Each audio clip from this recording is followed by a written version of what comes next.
Lancaster did, but they selected option B.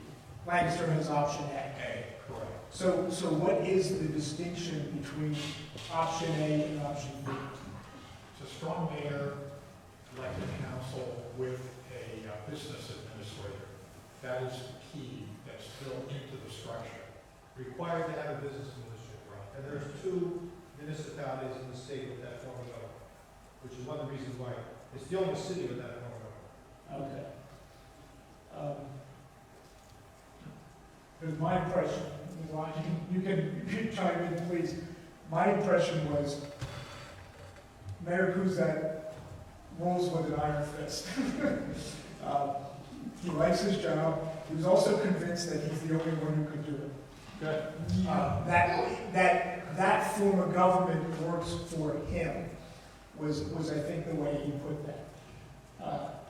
Am I right on that? I believe he loves himself very much and made that very evident in his comments, and that it works because of him solely. And I think he used that word repeatedly. And so I guess his point was that he didn't think that it could work without a person such as himself. And so he thought if it works only with the right people in charge, like him. And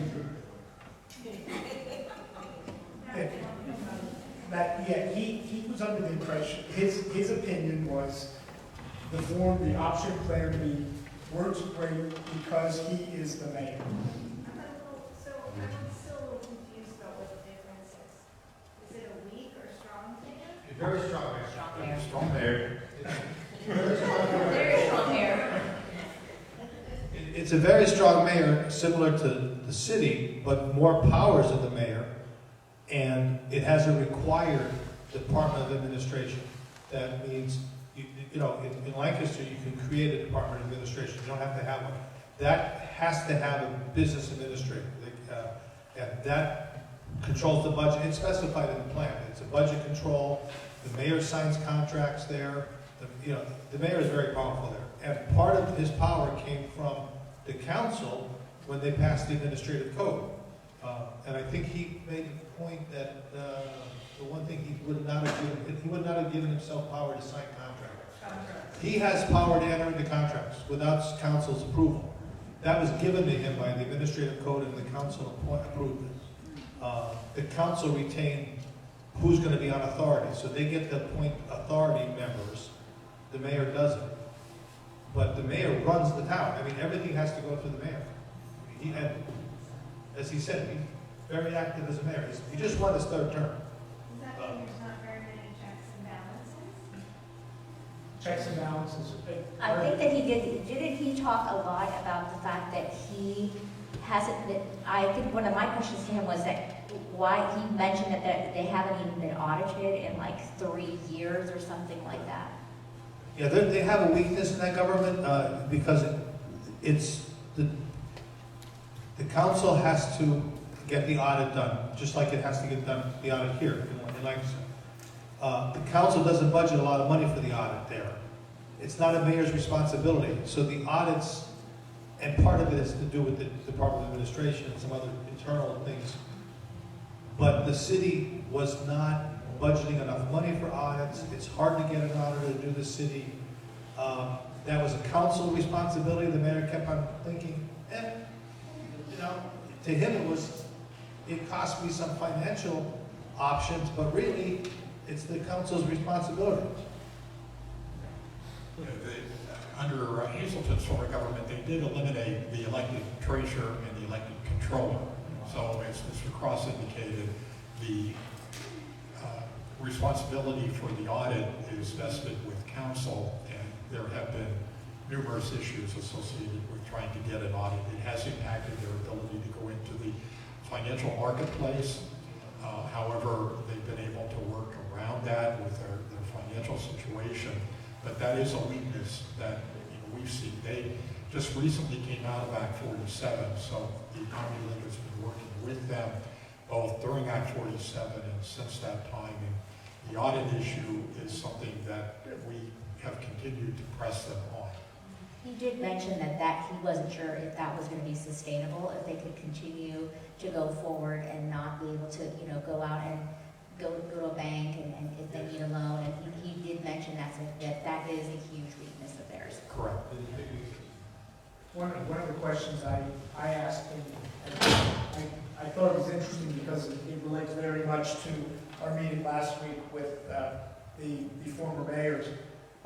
Last week, we asked the former mayors if they had ever vetoed a council resolution. And my recollection was, from all three of them, was no. They never had the need to veto anything. I asked Mayor Kuzak the same question, and he said, oh yeah, I vetoed. I said, oh, how often? Well, there were 2 this morning. And the impression was that council's really only job is to pass the budget, is to approve the budget. That while he can give them the budget, they actually enact the budget, and he had vetoed 2 lines out of the budget, or vetoed it and sent it back saying, no, we're not going to do this.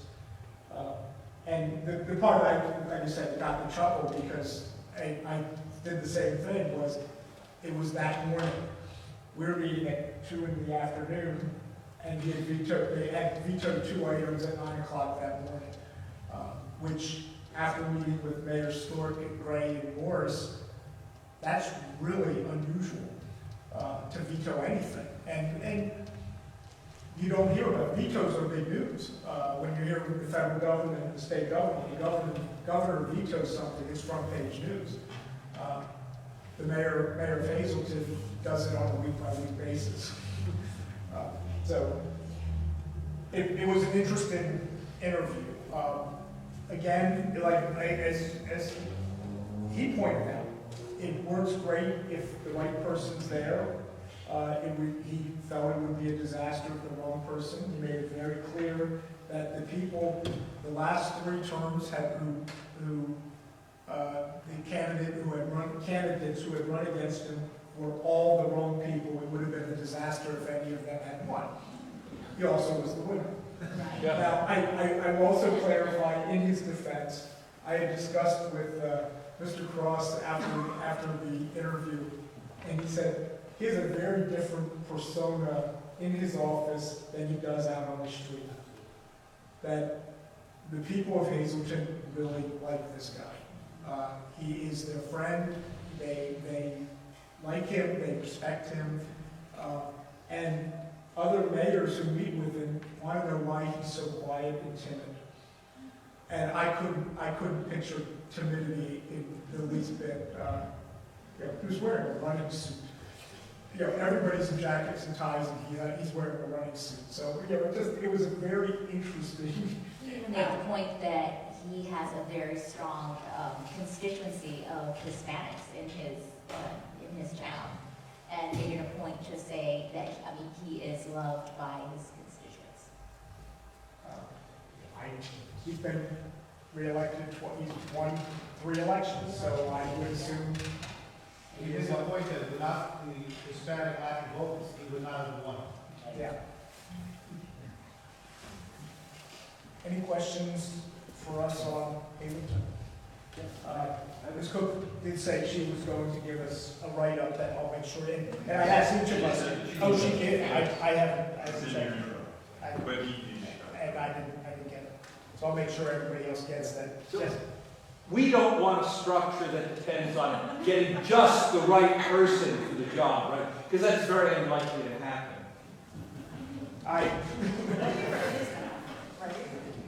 I would not think so. Any other questions? And moving on to the last one, Williamsport, which was just yesterday, Mr. Slaughter.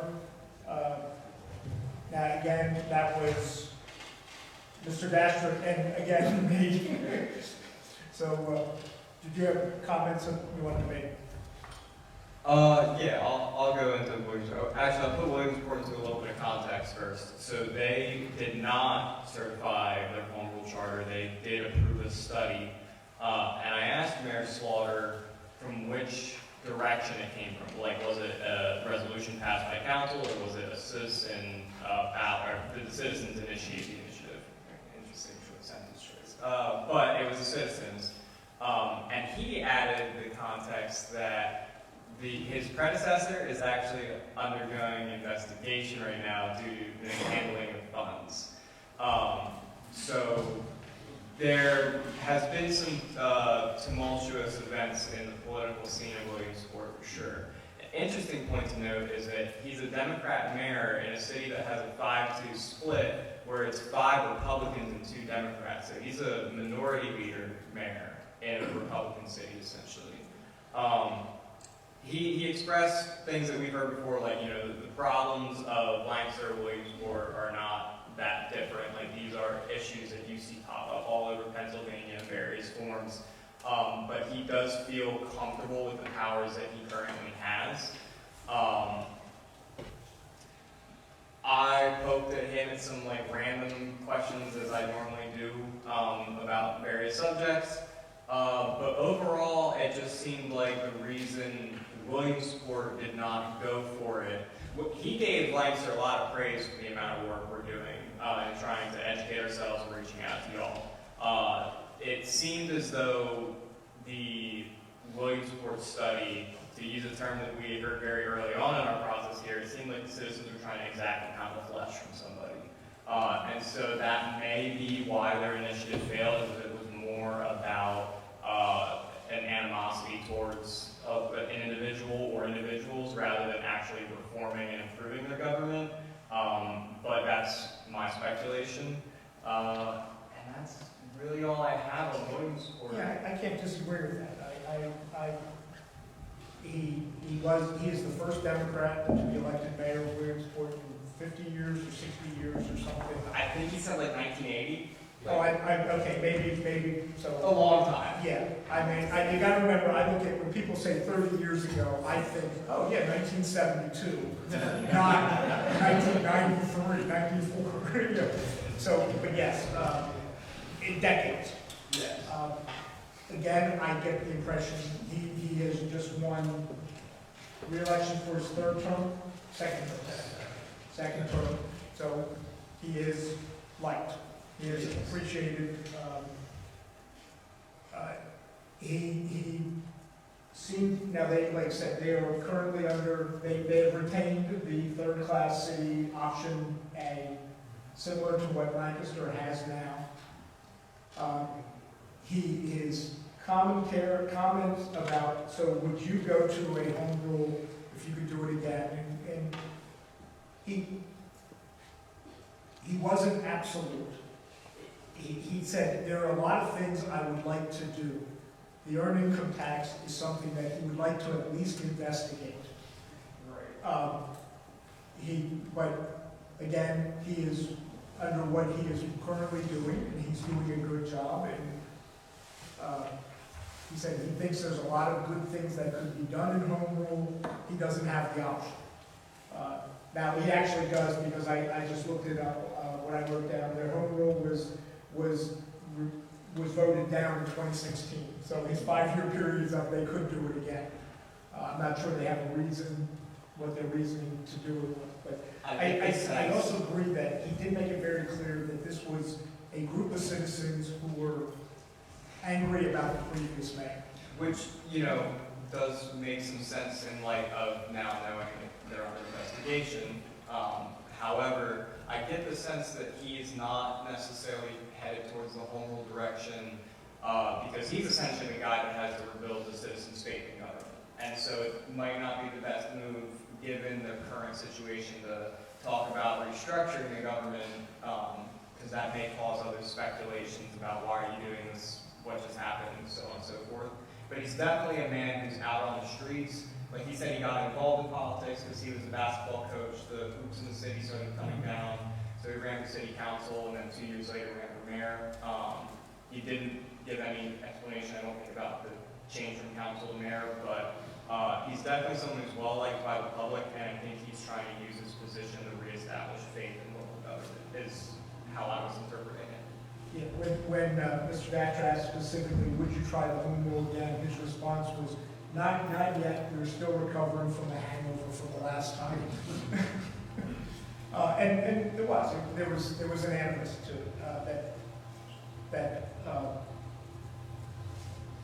one of the things that I took from it, and one of the things he said, and as again, just reiterating, he said an important part of this, and one that Williamsport failed in, was educating themselves and educating the public at every step along the way.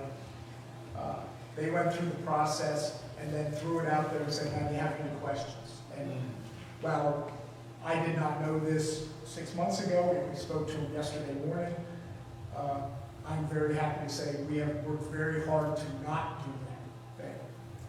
We have an incredible crowd of people here this evening, and we've been trying everything we can to make sure that there's light on everything and every voice is heard.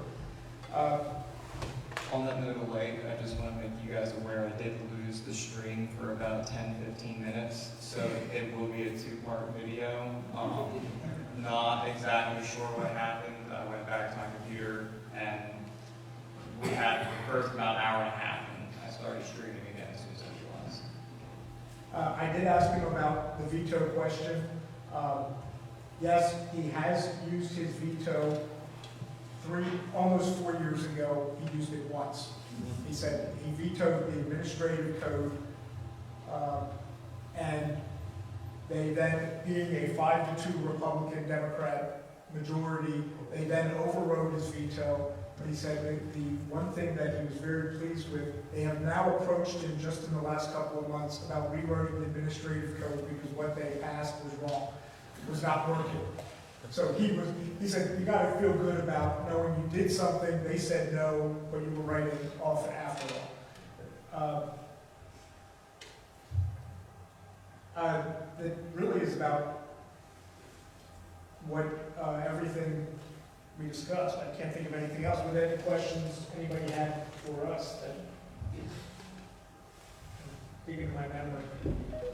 You know, I will pry into one other aspect that is not necessarily Hazelton, or I'm sorry, Williamsport specific. I'm curious how much it costs municipalities to maintain the records. That was part of why I asked about the library tax earlier.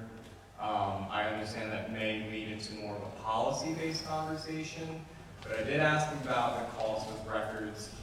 I think he said Hazelton actually was a community that spends a lot of money due to a significant amount of right-to-know requests. Oh, yes. And so I brought up the concept of a library tax because I wonder if there's a future where municipalities can have a more direct relationship with their libraries, where they use the tax to fund the libraries to maintain the municipal records and also make those records accessible for the public, and so they can better educate themselves. Because I do feel like that's a disconnect in our Pennsylvania municipalities. I would say I don't think that's something in charter control. There's a Public Records Act that covers all municipalities, not just home rule or non-home rule. Yeah. It requires municipalities to maintain their own records, so until the state law changes, I'm not sure how to do that. Any other questions or comments? Yes?